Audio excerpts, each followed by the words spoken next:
Assalamualaikum warahmatullahi wabarakatuh.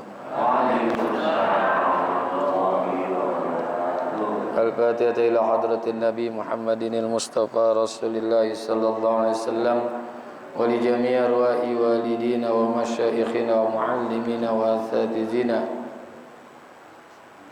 khususan li muallifi hadzal kitab Al-Imam Yahya bin Syaraf An-Nawawi, wa khususan li muassisi hadzal majlisi wal masjidi, anna Allah yaghfir lahum wa yarhamhum wa yu'li darajatihim fil jannah wa yanfa'una bi asrarihim wa anwarihim wa ulumihim wa nafaatihim fid dini wad dunya wal akhirah, wa anna Allah al-karim yaftahu alaina futuhal 'arifin wa yufaqqihuna fid din wa yarzuquna kamaal al-ikhlas wal yaqin. Wa ila hadratin Nabi al-Fatihah. A'udzu billahi minasyaitonir rajim. Bismillahirrahmanirrahim. Alhamdulillahirabbil alamin arrahmanir rahim maliki yaumiddin. Iyyaka na'budu wa iyyaka nasta'in.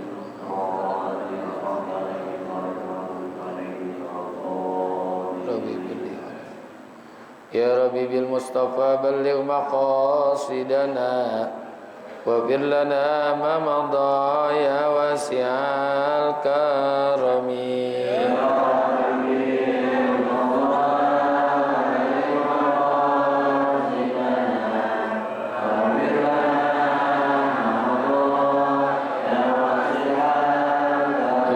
Rabbi hayyi lana min amrina rasyada waj'al ma'unatakal husna lana madada.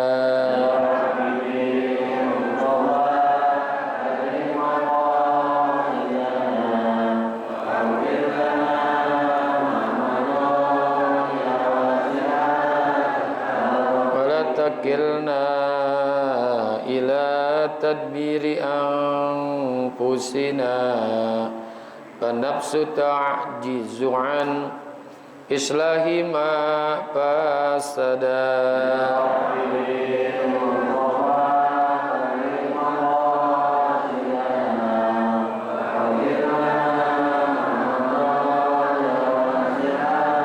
Ya Rabbi bil Mustafa balligh ziyaratana bil masjidin nabawi wal masjidil harami.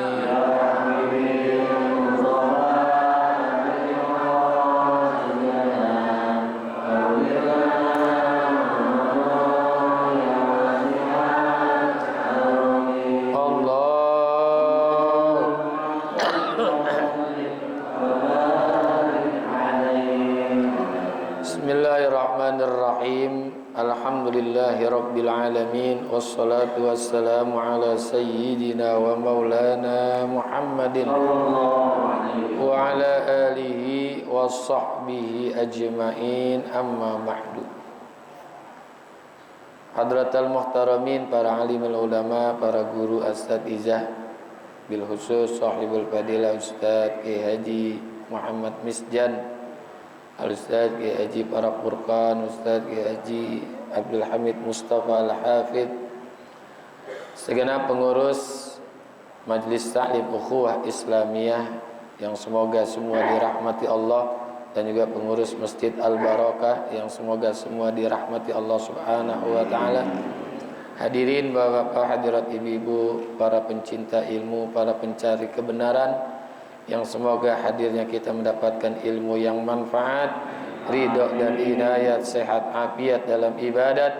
Allah berikan kepada kita keselamatan dunia dan akhirat. Wa bisanadil muttasili ilal imami muhaddisi rahimahullahu ta'ala wa adaman naf'a bihi wa bi barakati ulumihi wa bikum fid daraini amin. Qala radhiyallahu ankum. Wa in hamma biha fa'amila biha fa'amilaha katabahallahu indahu asyra hasanatin ila sab'i mi'ati di'fin ila ad'abin katsiratin. Wa in hamma biha, dan jika ia berniat biha dalam kebaikan, bihanya itu adalah kebaikan, fa'amilaha, kemudian dia mengerjakannya, katabahallahu indahu, niscaya Allah catat untuknya itu di sisi Allah asyra hasanatin, yaitu sebagai 10 kebajikan. Jadi ini karena Allah memuliakan, memperhatikan kepada pelaksana orang yang meniatkan kebaikan, dan penghormatan Allah bagi orang itu diberikan 10 kebaikan. Nah, ayatnya sering kita dengar tuh dalam surah Al-An'am ayat 160, man jaa bil hasanati falahu asyru amsalha wa man jaa bis sayyiati fala yujza illa mislaha. Man jaa bil hasanati, siapa orang yang membawa atau melakukan amal yang baik, falahu asyru amsalha, maka dicatat baginya 10 kali lipat amalnya. Ini untungnya menjadi umat Rasulullah sallallahu alaihi wasallam. Satu kebaikan yang dilakukan diberikan oleh Allah karena penghormatan bagi orang yang melakukan itu adalah asyra hasanat, 10 kebajikan. Seperti sholat itu kan, sholat sebelum 5 waktu itu Allah kasih perintah kepada Rasulullah untuk umatnya 50 waktu. Di dalam peristiwa Isra dan Mi'raj itu sering kita dengar tuh. Jadi sebelum 5 waktu itu awalnya 50 waktu. Luar biasa nih. Coba kalau betul-betul 50 waktu, apa sempat kita punya anak coba? Masak, nyuci, rizqa, nyari duit, nggak sempet. Karena waktu itu 24 jam. Sementara sholatnya 50 waktu, berarti setiap 1 jam 2 kali sholat. Nggak sempet kita melakukan hal-hal yang lain. Tapi dengan rahmat Allah kepada umat Rasulullah, ummati ummatun marhumah, umatku adalah umat yang dikaruniakan rahmat oleh Allah, dari 50 waktu menjadi 5 waktu, tapi nilainya tetap seperti orang melakukan sholat 50 waktu, karena 1 kali sholat nilainya sama dengan 10 kali sholat. 5 kali sholat berarti 50 kali sholat. Ini untung nih menjadi umat Rasulullah sallallahu alaihi wasallam. Jadi satu kebaikan yang dia sudah niatkan dan dia lakukan itu kebaikan, maka diberikan 10 kebaikan. Ini sebetulnya kalau kata ulama aqallu darajati tad'if, tingkatan terkecil kelipat gandaannya. Ini udah 10 dah, paling kecil tuh. Ya, paling kecil adalah 10 kelipat gandaan. Ad'afud darajati tad'if, yaitu aqallu, seringan-ringan, serendah-rendah daripada tingkatan pelipat gandaan. Tadi dalilnya man jaa bil hasanati falahu asyru amsalha wa man jaa bis sayyiati fala yujza illa mislaha. Siapa orang yang melakukan satu keburukan, maka dibalas dengan 1 saja, nggak dibalas dengan 10. Kalau dibalas dengan 10, yakin dah dosa kita lebih banyak. Lah 1 aja dosa kita lebih banyak daripada kebaikan. Ini dosa di rumah kita berkarung-karung kita nggak bawa itu. Yang kita bawa cuma sedikit ini ke sini. Itu 1 yang diberikan dosa oleh Allah. Gimana kalau 10 coba? Ya Allah. Nah, makanya ini bersyukur menjadi umat Rasulullah sallallahu alaihi wasallam. Tapi sebelumnya saya ingin sampaikan ada fungsi daripada niat. Ini kan berkaitan tentang masalah niat di dalam melakukan sesuatu. Niat itu fungsinya adalah yang pertama untuk membedakan ibadah dengan yang bukan ibadah atau kerjaan biasa. Jadi niat itu pertama fungsinya adalah untuk membedakan mana ibadah dan juga mana yang bukan ibadah. Karena ada sesuatu yang terlihat bukan ibadah tapi akan bernilai ibadah. Kelihatannya bukan ibadah tapi akan bernilai ibadah. Tergantung daripada niatnya. Kayak makan kan bukan ibadah itu. Kerjaan biasa. Kerjaan yang biasa kita lakukan. Tidur juga bukan ibadah. Nyari duit juga bukan ibadah. Tapi bisa akan bernilai ibadah tergantung daripada niatnya. Jadi niat itu ada fungsinya untuk membedakan antara ibadah dengan yang bukan ibadah. Kayak makan itu kan bukan ibadah, tapi bisa bernilai ibadah kalau di dalam makan itu ada niat. Niat itu untuk apa nih? Untuk melakukan kebaikan. Nah, maka ini makannya itu akan bernilai ibadah. Tidur kerjaan biasa, tapi akan bernilai ibadah kalau tidurnya ada niat. Tidurnya ada niat. Ya kerjaan biasa. Ya. Kayak wudhu juga. Wudhu itu kan ibadah, tapi bisa bernilai bukan ibadah kalau wudhunya tanpa ada niat. Kayak cuci muka biasa. Kayak cuci tangan biasa, nggak ada nilai ibadah kalau tidak ada niatnya. Jadi membedakan mana yang ibadah dengan mana yang bukan ibadah. Titiknya adalah di dalam niatnya itu. Yang kedua, fungsi niat itu membedakan satu ibadah dengan ibadah yang lain. Jadi fungsi niat adalah membedakan ibadah yang satu dengan ibadah yang lain. Contoh kan niat sholat dengan niat puasa beda. Niat puasa dengan niat haji beda. Itu membedakan satu ibadah dengan ibadah yang lain. Bahkan dalam satu ibadah saja bisa berbeda dengan niatnya. Contoh sholat. Di dalam sholat kan ada 3 perbedaan niat. Yang pertama untuk sholat fardu itu rukun niatnya 3. Qasad, ta'arud, ta'yin. Untuk sholat yang 5 waktu nih, itu harus ada di dalam hati kita. Qasad, ta'arud, ta'yin. Harus. Ketika takbiratul ihram, Allahu Akbar, harus ada qasad. Apa itu qasad? Usolli. Ya. Itu harus ada usolli. Yang kedua, ta'arud. Ta'arud itu fardhu. Fardhu apa? Ta'yinnya maghribi, isya, zuhur, asar. Itu harus ada 3 tuh dalam sholat fardu. Qasad, ta'arud, ta'yin. Ya, kalau salah satu ini nggak ada, maka sholatnya nggak sah. Karena rukun niat di dalam sholat fardu itu adalah 3. Qasad, ta'arud, ta'yin. Disebutkan di dalam kitab itu, in kanatis sholatu fardhan wajaba qasdul fi'li wa ta'yini wal fardiyati. Artinya qasdun usolli, ya, fardho, nah ya fardu.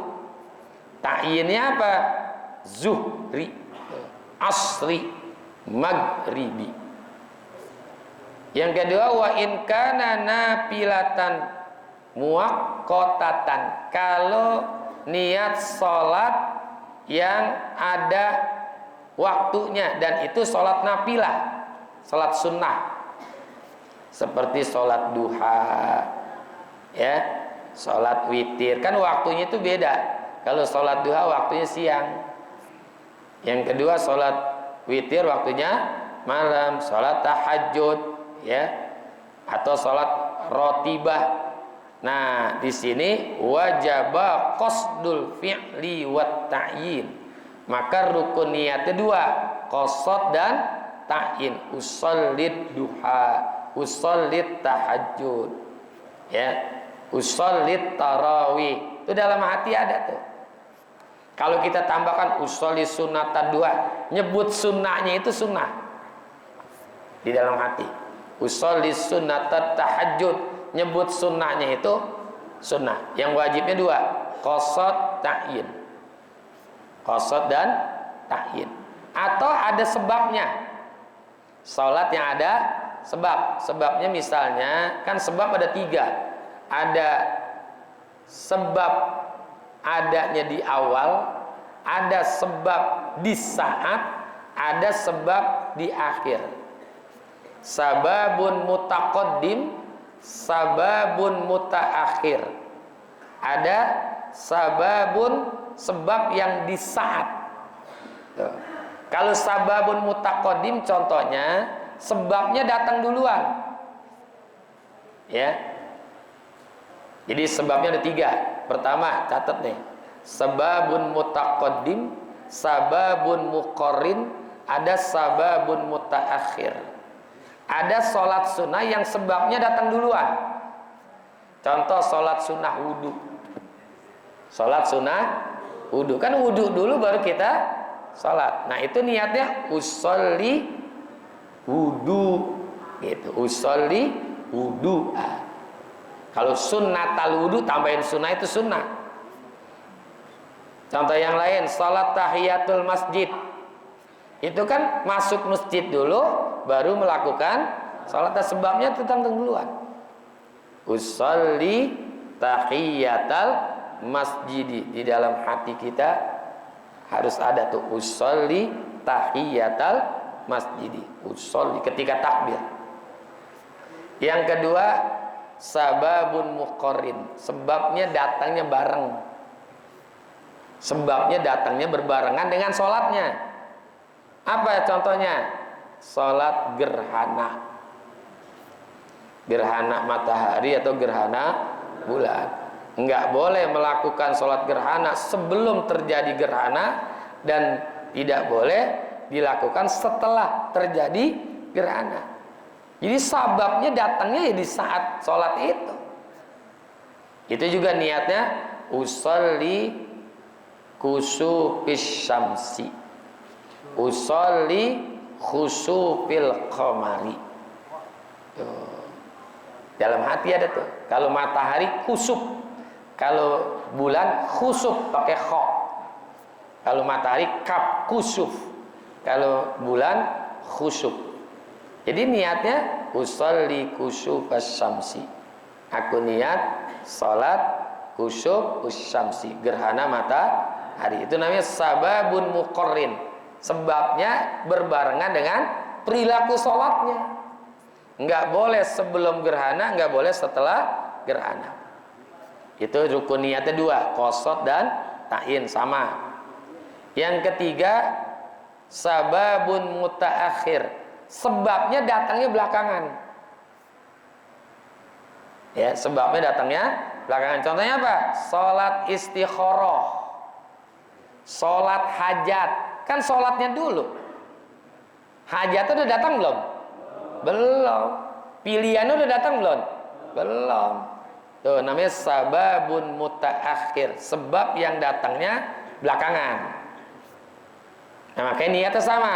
Usolli hajat, usolli istikharah, gitu.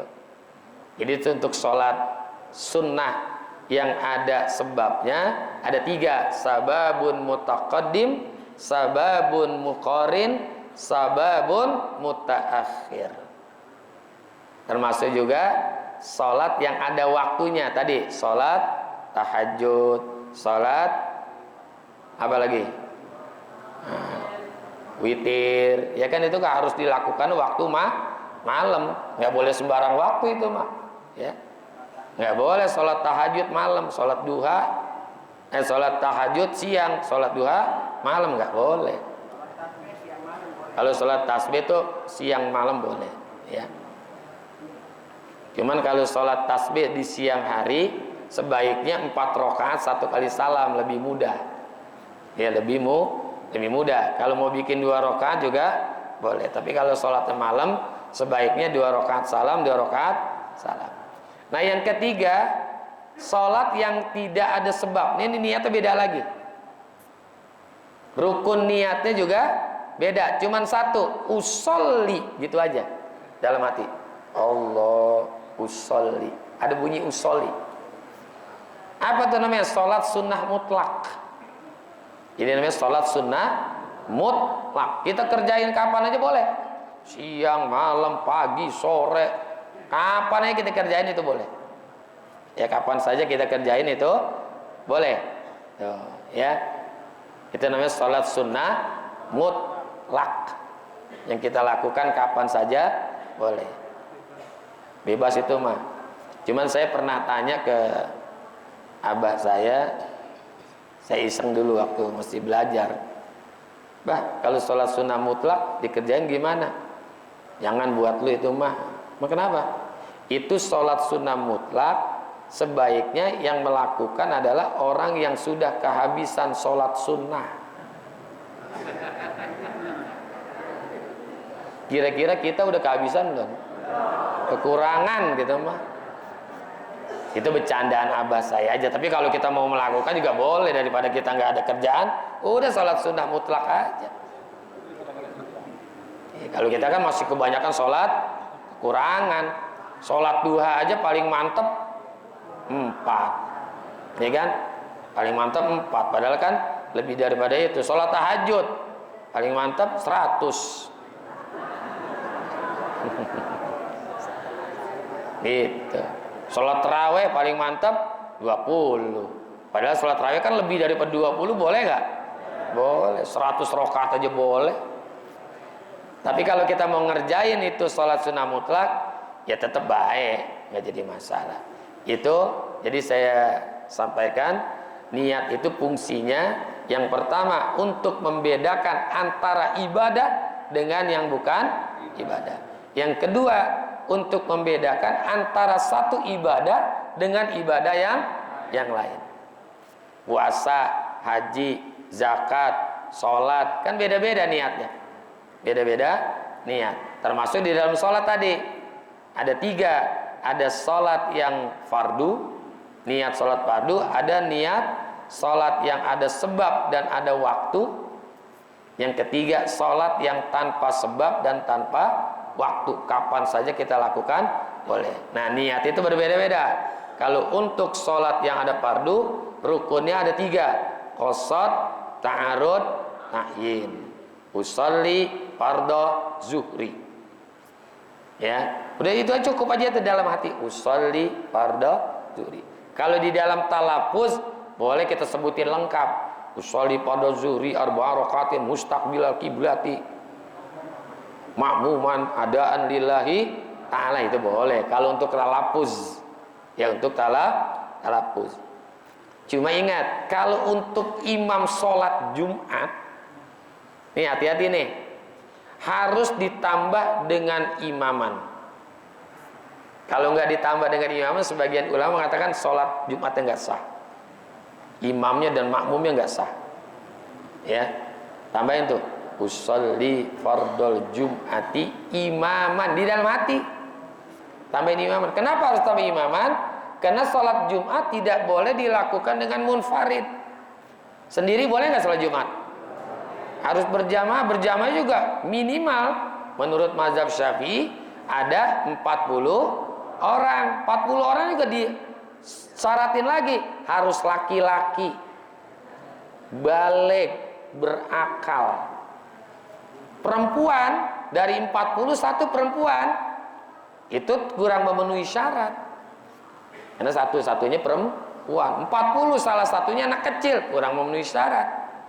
Ya, 40 salah satunya orang gila, nggak memenuhi syarat. Jadi harus laki-laki, berakal, dan juga baligh. Tuh. Makanya di situ diwajibkan oleh sebagian ulama menyebutkan imaman.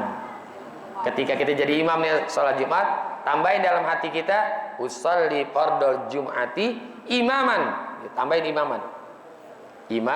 Imaman. Tapi kalau untuk sholat fardu yang lain selain daripada Jumat, itu imam menyebut imaman hukumnya sunnah, tapi wajib bagi makmum. Makmum wajib. Usolli fardaz zuhri makmuman. Itu bagi makmum itu hukumnya wajib. Sebagian ulama mengatakan gitu. Ya. Gitu ada. Jadi ada kewajiban bagi si imam khusus pada sholat Jumat, dan kewajiban bagi makmum selain daripada sholat Jumat. Ya, paham ya? Jadi imam ini harus sebutin imaman di saat melakukan sholat Jumat. Makmumnya enggak. Makmumnya enggak ada kewajiban. Tapi kalau selain sholat Jumat, imamnya tidak wajib, yang wajib adalah makmumnya. Itu sebagian ulama fikih menyebutkan seperti itu. Ada dalam kitab Taqrirus Sadidah fi Masailil Mufidah. Ya. Dalam kitab fikih itu Taqrirus Sadidah fi Masailil Mufidah. Ya. Jadi ini imam-imam sholat Jumat harus sebutin tuh imaman, karena dia wajib melakukannya dengan berjamaah. Ila sab'i mi'ati di'fin ila ad'afin kasiratin. Bahkan bukan hanya 10 kebaikan yang Allah berikan, sampai kepada 700 kali lipat, sampai kepada kelipatan-kelipatan yang banyak, berlipat-lipat ganda yang banyak. Jadi sampai itu kalau ada orang melakukan kebaikan, bukan hanya 10 yang diberikan oleh Allah kebaikan, sampai 700. Sampai 700 kali lipat. Bahkan ila ad'afin katsiratin, sampai berlipat-lipat ganda yang banyak. Oh, ya. Yang di dalam ayatnya sering kita dengar tuh.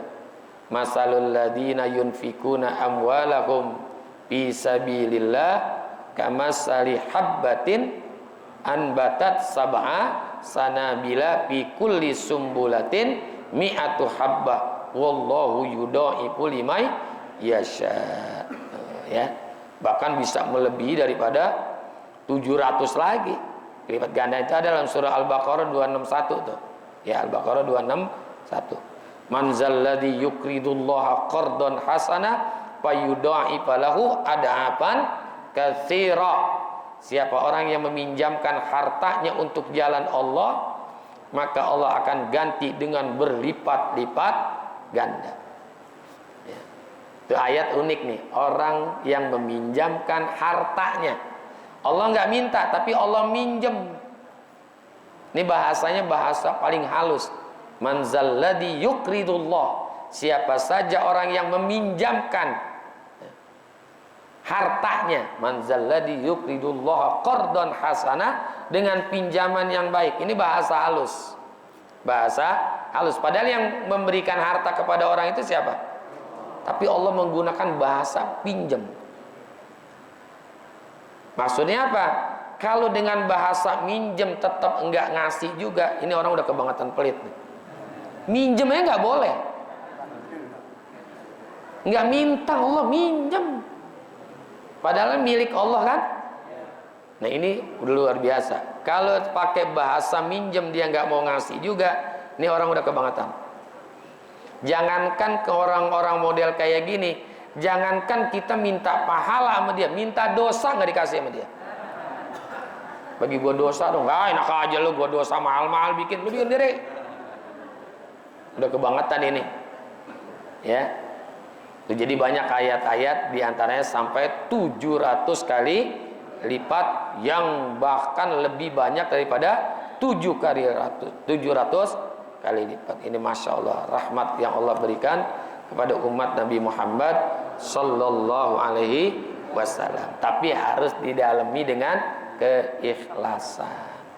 Jadi niatnya itu wa ma umiru illa liya'budullaha mukhlisin, dengan niat dan keikhlasan. Tuh, ya, keikhlasan. Bisa jadi banyak manfaatnya tuh yang apa yang kita lakukan. Itu akan diberikan berlipat ganda. Wa in hamma bisayyatin wallahu alam bissawab. Nah, mudah-mudahan manfaat. Al-Fatihah.